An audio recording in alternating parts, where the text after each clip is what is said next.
Blackstone Audio presents Heart 411, The Only Guide to Heart Health You'll Ever Need, by Marc Gillinov, M.D., and Steven Nissen, M.D. To my parents, Dr. Sheldon Gillinov and Linda Gillinov, who provided the guidance, love, and support that enabled me to become a doctor, and to my wonderful wife Lisa, who does it all. Marc Gillinov, M.D.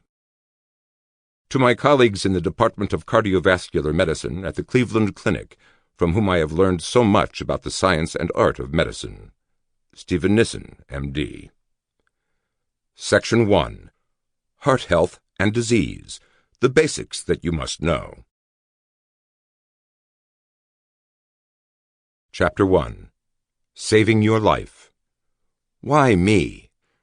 We've heard those words thousands of times, repeated again and again by our heart patients over the years.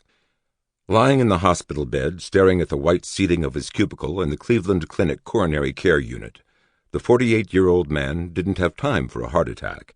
He needed to finish a few things at work before leaving to take his son on a whirlwind college tour, planning to hit 7 schools in 9 days. He had a schedule, but another wave of chest pain brought him back to today's reality. Looking with dread at his already thick hospital chart with our names, Nissen and Gillinov, emblazoned on the spine, he realized that he was having a heart attack. His plans with his son would have to wait. We had a radically different plan for him. Had he been able to peer around the corner from his room, he would have seen us, his cardiologist and heart surgeon, conferring.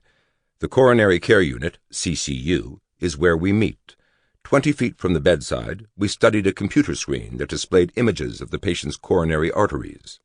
Steve and I easily identified the problem, severe blockages of all 3 coronary arteries, meaning a trip to the operating room was imperative. Sleep-deprived and responsible for a 24-bed ICU filled with every manner of complex heart patient, Steve was clearly pleased to have a quick disposition in this case. The treatment plan was clear, and success was almost certain.